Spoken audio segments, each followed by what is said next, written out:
Hi everybody, Bentley Compost Guy Christie here, and in this video I am going to take you on a tour of my relatively new worm in Mega. Now for those of you who aren't familiar with the Mega, this is the larger version of the worming. So I'm just going to pan out here just to sort of give you a feeling for the size of this system. It's probably about 2 to 3 times the volume of a regular worm, and you can see a 2.5 gallon pail sitting down below, just sort of the size in comparison to that. So pretty sizable system, especially in comparison to a regular worm. And you can actually see the light shining in there. I'm literally only coming up to probably not even half the amount of total volume so far that this system holds. And I have been adding, a reasonable amount of material, as we'll probably talk about in a minute. Now, in case you're wondering, yes, this system is in fact sitting in a bathroom in our house, but it is a basement bathroom. My wife certainly wouldn't let me put it in our regular one upstairs. But anyway, I just wanted to put it in here just because I'm sort of running out of room for vermicomposting systems. And also just the fact that it fits nicely into this corner here. The stand that you see here is similar to the PVC stand that you can make for the regular worm. The only difference, literally the only difference, is that these sort of horizontal support bars down at the bottom and at the top are 20 inches instead of, I believe, 18 inches with the regular worm. And I'll be honest, I was really skeptical about this stand being able to support this system, just because it's so massive and it's going to weigh so much. But it's been actually doing very well. I've been very impressed. It fits on the stand extremely well, and it just, the center of gravity seems to sort of work in its favor to kind of support the whole thing. Now that being said, I should mention that this has got a certain amount of wobble. So if you are going to get the Mega and you're going to build the PVC stand instead of making your own stand, that's definitely something to keep in mind. And this is why I've actually decided to put it in a corner. It's not something that you want to bump into. It's perfectly fine. I can move it around, and when I'm working in the system, it definitely moves around a bit. But if you ever gave it a really hard wallop or anything like that, there's probably a pretty good chance that it might fall apart essentially, and you don't want that to happen. So it's perfectly fine as long as it's kind of out of the way and not going to get bumped. Alright, so let's take a little bit of a look down in the system. I'm just going to grab a hand fork here. I'm just going to dig around a bit. It's been taking a bit of time to get this thing kind of really working, because I started probably a few months ago now, but I started with a sort of what I would call a worm culture, not pounds of worms, but just a bunch of worms from my smaller worm that I dismantled, and also just from some other systems of mine. So it wasn't the amount of worms that you probably should put in a system of this size, and so because of that, it's kind of taken a while to kind of get up to speed essentially. And I don't even think I would say that it's kind of up at maximum efficiency at all, but it has improved greatly. Now what's kind of cool though is that as I dig around, this system is absolutely just loaded with worms. I apologize, it's sort of out of focus, but as I start to dig down below, it's absolutely gobs of worms. Like literally, I don't know if I've seen anything like this before. Just unbelievable densities of worms down below where it's nice and wet. Lots and lots of stuff for these worms to munch on. And I've been making sure to add a lot of bedding. And a system like this can process a great deal of bedding, which is pretty cool. And it helps to soak up all that extra moisture. But yeah, it's just unbelievable. Each little dig, even further and further down, I just keep hitting these gobs and gobs of worms, which is really, really cool. So that tells me the population has expanded pretty significantly. Now, one other thing I wanted to point out about organisms is that there's a lot of springtails in here. I get a lot of emails from people wondering, you know, what are these little white things in my vermicomposting system? I want to get rid of them. You know, I'm worried that they're harming the worms. Don't worry about springtails. They tend to congregate up near the top of a vermicomposting system.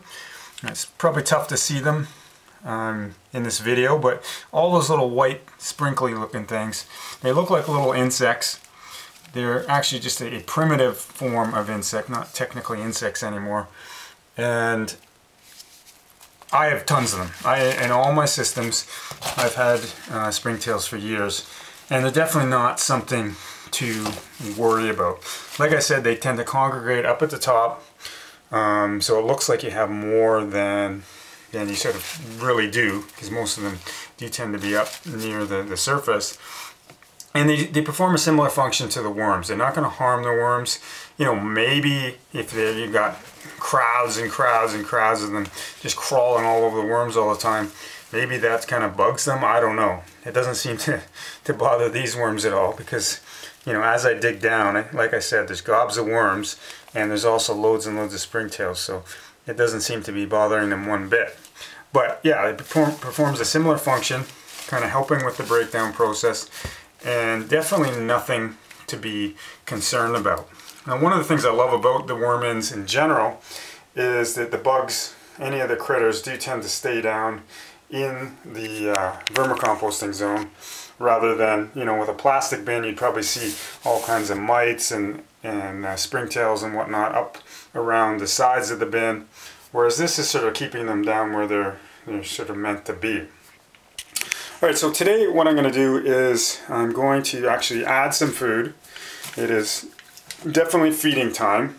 Now, this project that I've started, the idea with it, I haven't really stuck with it perfectly yet, but the idea is that I'm going to add all, or at least the vast majority of our compostable food waste to this system, just to see how it handles that volume. And we do produce quite a bit. We eat lots of vegetables and fruit and whatnot, so we do produce quite a bit of it. So it'll be interesting to see. I still think it's going to be kind of less than what the system can handle, but nevertheless, you know, it's going to be interesting to see that anyway. So here's a bucket. This works out to about 5.1 pounds of food waste, mixed food waste.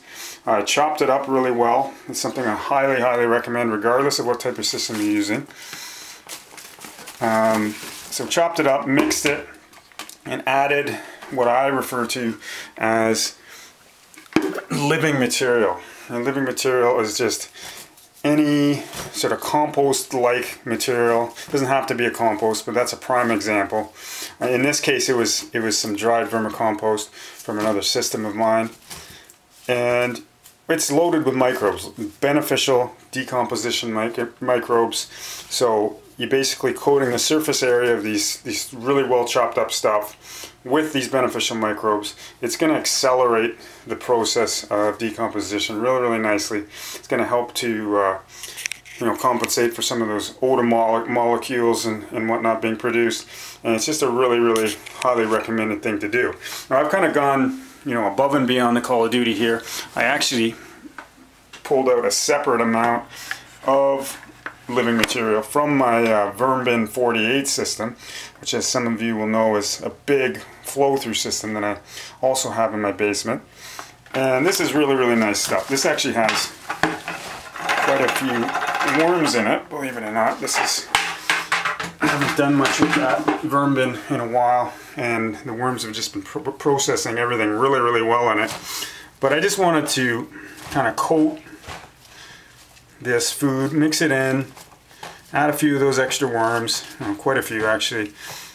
And this is just, you know, another added way to optimize your food waste. And if you can add living material of some sort every single time you feed, you're going to really, really accelerate the vermicomposting process. Something like a really, really well-aged, earthy smelling horse manure, horse manure that's been sitting out in an outdoor heap. That can work well. You definitely be careful if you're sort of new to all this. You don't want to harm your worms, of course. But yeah, compost, vermicompost, things like that are good ideas for living material.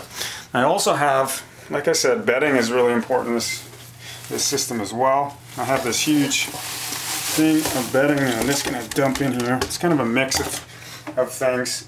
Cross-shredded paper and old telephone books, and then just hand-ripped strips. And this is a really good bedding material. Generally, if you're starting a brand new system, I don't recommend lots of white paper as your sole bedding. But if it's a system that's already established and you're just kind of gradually mixing it in over time, that shouldn't really pose any problems. So yeah, this is past the 10-minute mark now, so I think I'm going to leave it for now. Hope you found this interesting, and I certainly hope to put together some more Worm in Mega videos at some point. Thanks for tuning in. This is Bentley Compost Guy Christie.